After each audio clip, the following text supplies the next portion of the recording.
have started again. So for this one, I'm explaining to you something we use to teach fractions to students. Fractions, okay. Yes. Now, do you know what this would be called? What are these? You might see it at the top. Fraction strips. Fraction strips, right? I don't think I've ever seen these before. Yeah, I don't think that we ever use them, but they're very common now and they're very useful. So, as you can see, you'd cut all of these up and have them out so that when the teacher asks, okay, what's bigger, 2/4 or 1/2, then you can put them next to each other and you can see, okay, 2/4 lines up with 1/2. So they're the same, right?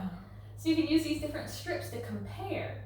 Or if I said, okay, what's bigger, 2/6 or 3/8? What would you do? Using the strips. Using the strips, I'd line them up. See which one's bigger. So point it out here and then tell me the answer. What's bigger, 2/6 or 3/8? It's 3/8. Yeah. And why is that?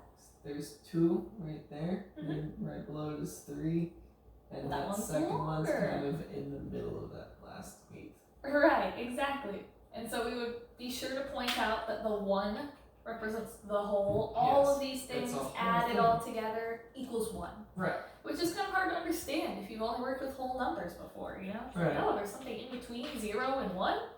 Yeah, there's a lot of things in between 0 and 1. There's infinity things between it. Right, and then we work on learning the language of what 1 line 3 is. 1/3, 1 out of 3. Yeah. 2 out of 3, and then they can just kind of build on that, work on adding fractions, comparing them, even subtracting them. So yeah, these are fraction strips. That is really good. Yeah, I'm glad you like it. Yeah. Yeah.